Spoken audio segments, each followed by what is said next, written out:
Let's turn to Niall Gardner for analysis. He's the director of the Margaret Thatcher Center for Freedom at the Heritage Foundation. And Senator John Barrasso, Republican from Wyoming, sits on the Foreign Relations Committee and happened to have lunch with the president today. And I understand both these big topics came up. Great to have both of you with us. Thanks so much for having me. Let's start with Israel. A lot of blame being spread around on this front.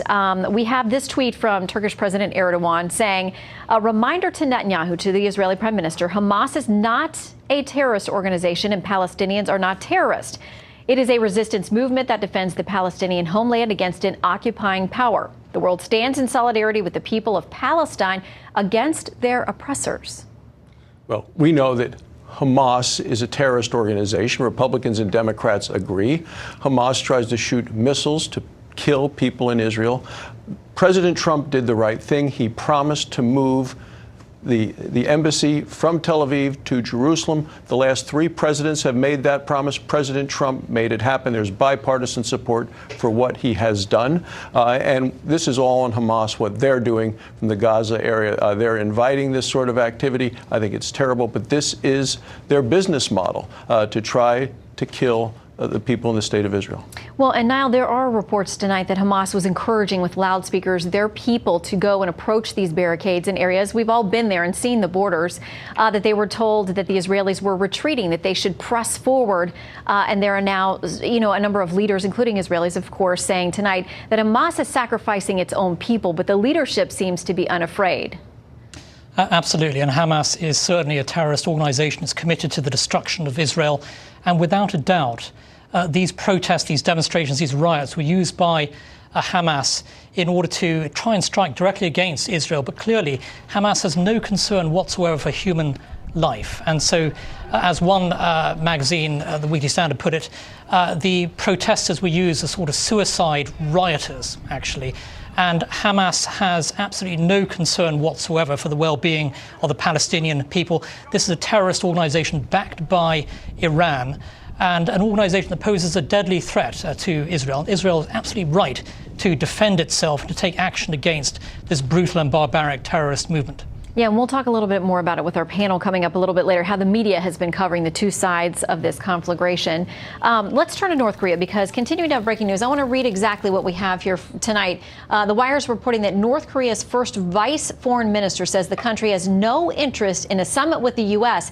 if it's going to be a one-sided affair where it's pressured to give up its nukes. Now, Senator, I thought that was a key critical part of this whole conversation and plan. Well, it is. And President Trump is not going to be buffaloed by discussions like this. President Trump is very clear-eyed about what's happening. I continue to be skeptical. But this is the best opportunity we're going to have to get them to get rid of their nukes in a peaceful manner.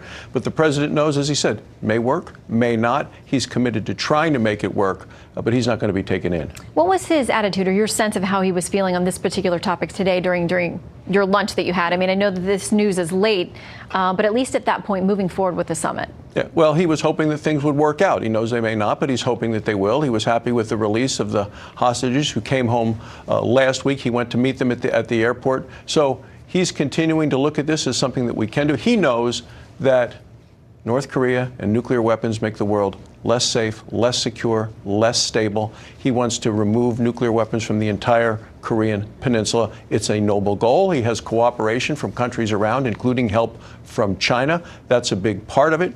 But he's going to continue to apply sanctions and the tough sort of sanctions we've talked about to make sure they come to the negotiating table. All right. So, Niall, this is from essentially North Korea's state-run media agency saying the United States will also have to undertake careful deliberations about the fate of the planned North Korea-U.S. summit in light of this provocative military ruckus jointly conducted with the South Korean authorities. They're saying now that these long-planned military exercises between South Korea and the U.S. are a provocation. Our State Department says today they've known about these exercises. They've acknowledged the importance of them. They're defensive in nature. But now North Korea is at least pegging this dissent on that particular issue. What do you think is really going on? Well, that's a good question. After all, the North Koreans are well aware that these exercises were going to be taking place, and they had not voiced their opposition previously to these exercises as part of these negotiations. I think that this is an example of North Korean posturing. After all, we're dealing with a barbaric regime, of course, that has held sway over North Korea for 7 decades. Their actions can be at times unpredictable. But we are dealing with a regime here that doesn't play by the rules. And I think that what you are seeing here is a little bit of saber rattling coming from Pyongyang, trying to disrupt perhaps some of the positive momentum on the US side here. But I think the North Koreans basically are sort of shooting themselves in the foot with this latest approach. They have far more to lose, frankly, than the United States has. It's in North Korea's interest, I think, to be going forward with those talks in Singapore in June. So I do think this is the latest example of sort of saber-rattling posturing from the North Koreans. Of course, deeply unhelpful, but of course, to be expected from this kind of brutal dictatorship. Did you have something you wanted to add? No, I think that's exactly. I agree. I agree. That's completely right. I think we're going to have a lot of these ups and downs. This is going to be a bit of a roller coaster, but I think the president is really focused on trying to accomplish this, realizing he may just have to walk away. Yeah, and he has said that he will, whether it's pre or actually at the table there. So we'll see. June 12th seems a world away when you think about how many roller coasters we could be on between now and then. Senator Nile, great to have both of you with us for reaction tonight. Thank you. Thank you. Thank you very much. All right.